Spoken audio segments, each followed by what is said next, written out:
Welcome, you are in the lab room. I'm your host, Lou. Thank you for joining me. Week number 14, National Football League.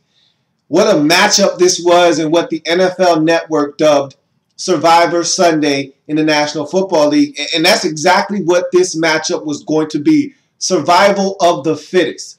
Seattle Seahawks traveling on the road, taking their 7-game winning streak with them to San Francisco to take on their hated rivals, the San Francisco 49ers. And these two teams just flat out don't like each other. Hell, the head coaches don't even like each other. That always makes for great theater. These are two rivalries, two teams enmeshed in a rivalry that is just one of the best in the National Football League right now. And you know what you're getting into when you're talking Seattle Seahawks, San Francisco 49ers. You're getting into a knockout, drag down, knockout, slobber knocker, whatever. You're getting into a physical football game between two teams that are going to get after it. And you're not going to get a lot of points, especially when it's in San Francisco. When it's in Seattle, Seattle can get a little out of control, score about 30-something points. San Francisco usually struggles in Seattle. But when it's in San Francisco, you're not getting normally into the 20s. This is going to be a tough, gritty, hard-nosed football game with the winner scoring about 16 to 19 points each time. So let's break this game down. It was everything that we thought it was going to be and then some.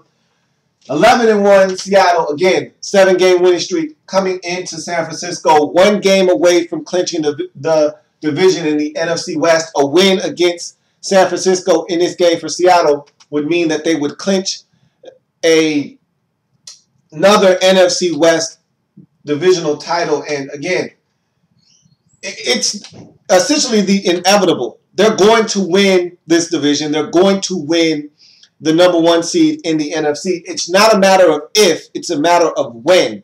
And I had already come out and said that I didn't think they were going to win this game. I did not think that the Seattle Seahawks were going to win this game because this game meant more to San Francisco. And I know that sounds a little strange, especially if you're a Seahawks fan. You want this game extremely bad. But for what it meant for the 49ers, this potentially could be their season on the line here. If they can't win this football game, they had to have this one. And so I expected San Francisco to come out with everything they had in the tank and leave it all on the field, and that's exactly what I got. So 10-play, 56-yard drive for San Francisco. Only results in a field goal. It's 3-0. Cap almost scored on a 2nd and 10 run from the 16-yard line, but Bobby Wagner with a beautiful shoestring tackle really saved that touchdown, and they ultimately stopped them from getting into the end zone. So that shoestring tackle really preserved that touchdown and got them to kick a field goal. So that was a huge play for Seattle early in the game. But 49ers move the football, but again, and they've had struggles in the red zone this season, getting into the end zone. And you know the motto. Field goals don't win games. Touchdowns do. But in a game like this, points come at a premium. So you got to take points when you can get them. Can't afford to try to go for it on 4th down, don't get anything. That's the type of decision that could cost you in a game like this that's going to be low scoring. And again, points are going to come at a premium. So it's 3-0 San Francisco. Block punt by Kasim Osgood leads to another field goal for San Francisco, this time from 48 yards from Phil the Boot. It's 6-0. And again, in a game like this, special teams play here, miscue there. That could be all the difference in a game like this. And you'll see in the final score that this very play here had an impact on the game. You take this away, maybe Seattle doesn't lose this game. And so you got to make sure that you execute in every facet of the game, especially when you're on the road. You got to make sure that you take care of all of the things that you need to take care of. Special teams, defense, offense. Every single I needs to be dotted. Every single T needs to be crossed. And here they just had a breakdown in protection. It happens sometimes, but again, when you get to this stage of the season against this caliber of opponent, that can't happen. Seattle gives up a block punt. Luckily enough for them, the defense comes onto the field, shuts it down, forces the San Francisco 49ers to attempt a long field goal. But Phil Dawson, and this is what they got him for. This is exactly the time of year they got Phil Dawson for here. For clutch kicks, long kicks, in December into January, this is the guy you want on your roster because he can go into cold weather conditions. He kicked in Cleveland for over a decade. So that the elements aren't going to bother Phil Dawson. He's got a strong leg, and he's going to get it done for you. And this is why they brought him in. It's 6-0 now, San Francisco up. But the thing about it is, even though San Francisco had somewhat dominated early in this game, they don't have a lot to show for it. As bad as Seattle has played early on in this game, and they really haven't played that bad, they just haven't put together any offense. They haven't sustained any drives, and the special teams has had a letdown. They're only down by 6. They haven't given up a touchdown yet. They forced them to kick 2 field goals. So a touchdown, and everything is forgotten, and you're up by 1 if you're Seattle. So Seattle responds, here we go, with a touchdown drive capped by beast mode on an 8-yard touchdown run. Mr. Wilson finds Luke Wilson for a 31-yard gain on that drive. Golden Tate also had a nice catch and run on that drive that set up the 8-yard Marshawn Lynch beast mode touchdown. It's now 7-6. So for all the good that the San Francisco 49ers have done in this game, they're trailing 7-6 because they haven't gotten into the end zone. And again, field goals don't win games. Touchdowns do. You got to get into the end zone at some point if you're San Francisco if you want to win this football game. So after 21-yard Anquan Bolden grab and a holding penalty, the Niners get 52 yards on it, get a 52-yard fill the boot field goal. And like I said, this is why they got Phil Dawson right here. I mean, it's for games like this, situations like this, he's going to come up big for them. And I said they had to get rid of David Akers. He's not reliable in situations like this. David Akers would have missed one of these field goals. And again, in a game like this, where points come at a premium, you need every single scoring opportunity that you put on the field for your field goal unit to go through the uprights. You need your field goal kicker to cash in. And I guarantee you, David Akers would have missed one of these field goals last season. And if you would have kept him on your roster, he would have missed one of these field goals this year, and you don't win this football game. But you don't have to worry about that with Phil the Boot. He's as clutch as they get. He's as consistent as it gets.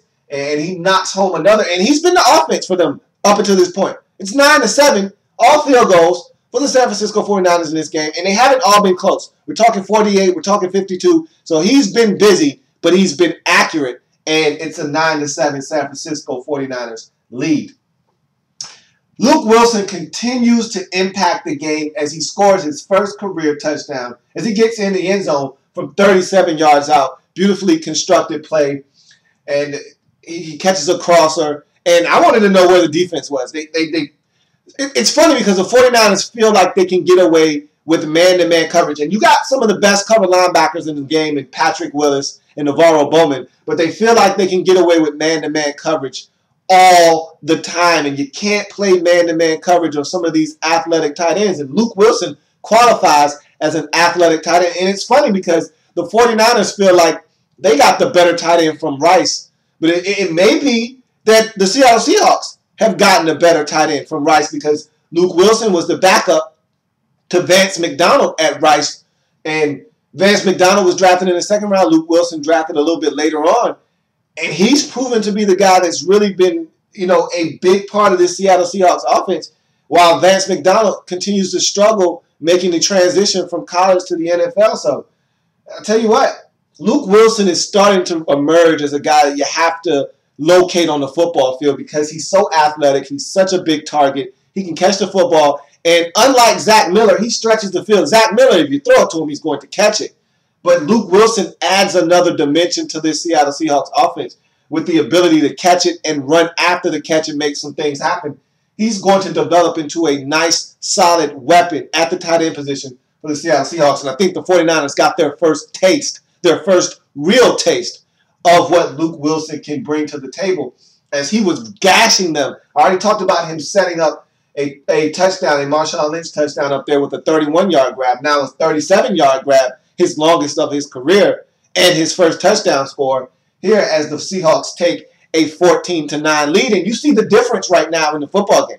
Seattle hasn't necessarily played better in this game up until this point than San Francisco. But what's the difference?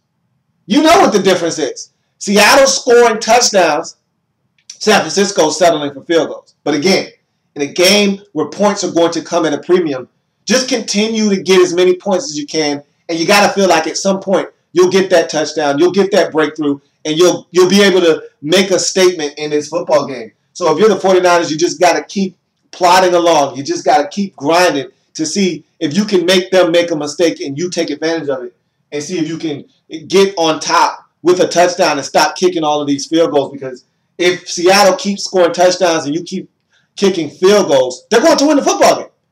And so at some point, you got to bear down and you got to start stopping this Seattle Seahawks team from getting points, and you got to start getting into the end zone.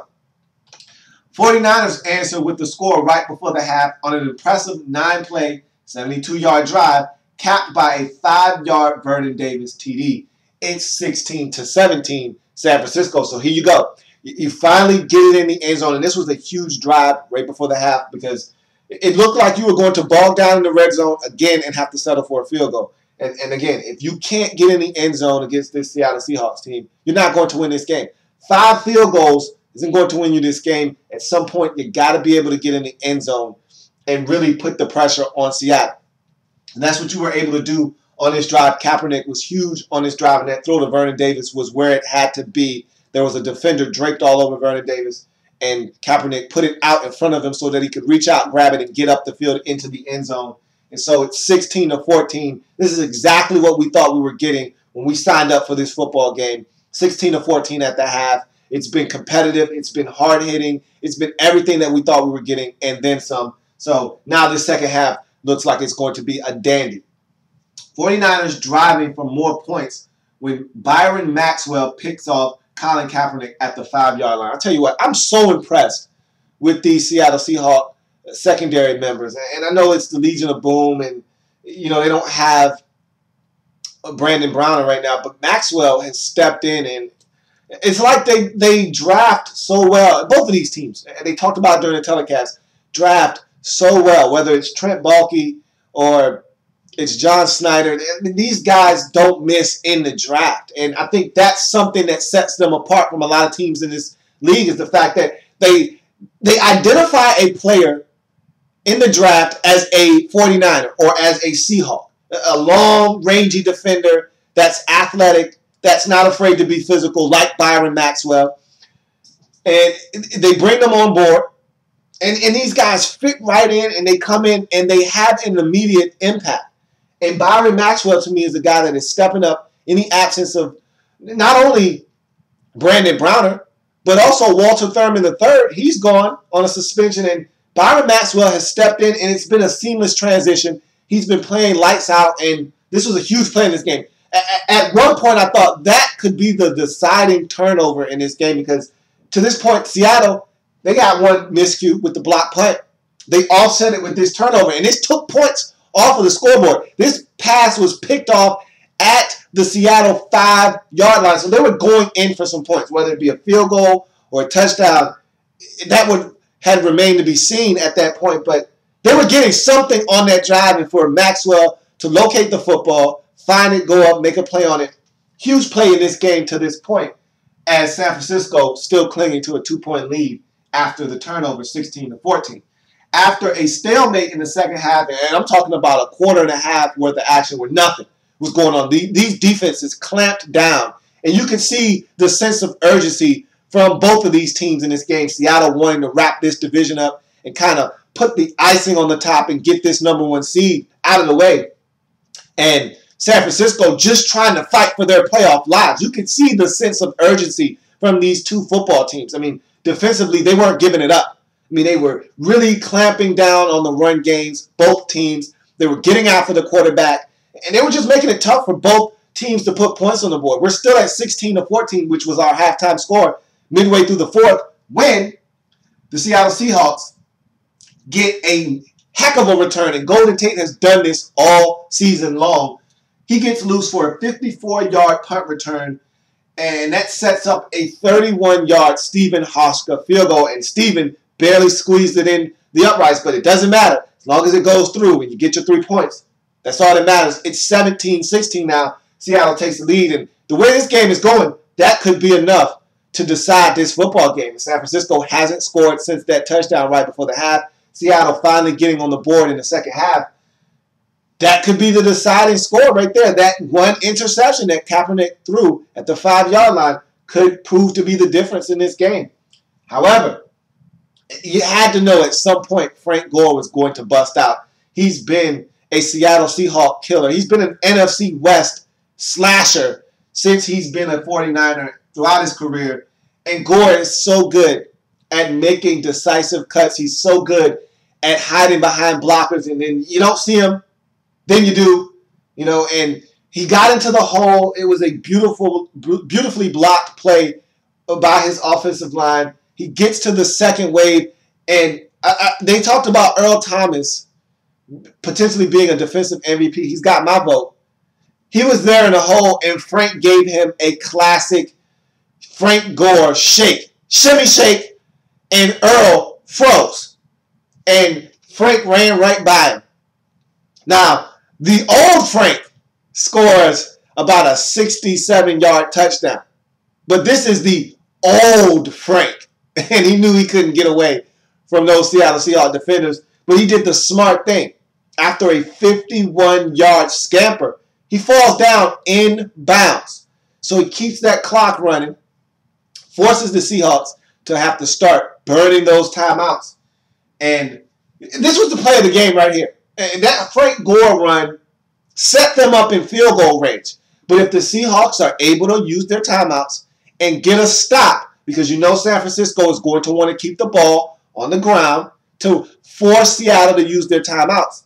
If they're able to get a stop on the next set of downs, they're going to get the football back with around 3 minutes to go. No timeouts, but that's fine. 3 minutes is plenty of time for Russell Wilson to take his team down the field and get a game-winning field goal. He's done it numerous times. He didn't have a problem doing it again. San Francisco knows this, so they know a first down here would be vital. It would essentially be the difference between us ensuring victory and us potentially losing this football game.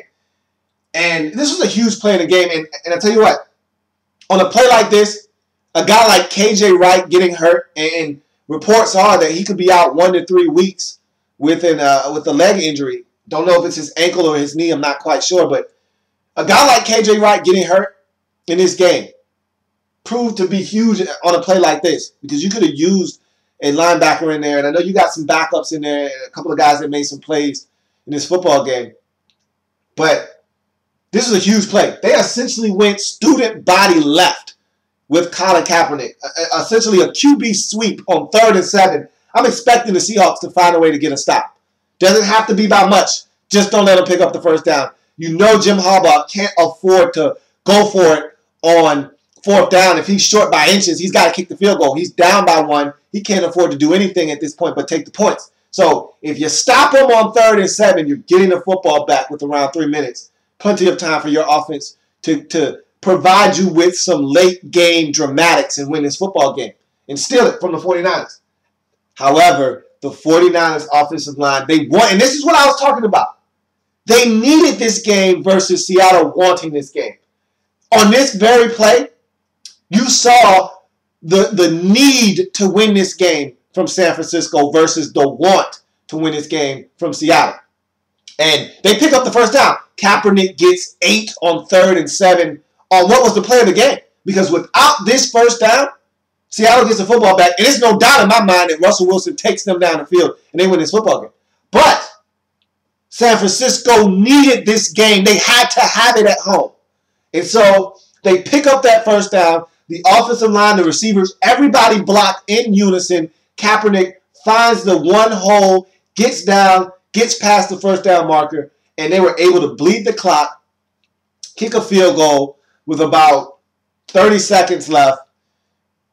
Essentially no time for Russell Wilson and this Seattle Seahawks offense to do anything, as the San Francisco 49ers get a win at home that they had to have over their divisional rivals in the Seattle Seahawks, 19-17 in a thriller. What a football game. It was, like I said, everything we thought we were getting and then some.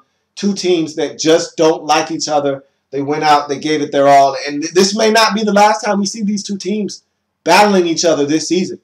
I mean, I could easily see this being the matchup that we get in the NFC Championship game. It all depends on how these final records shake out, what the seeding is.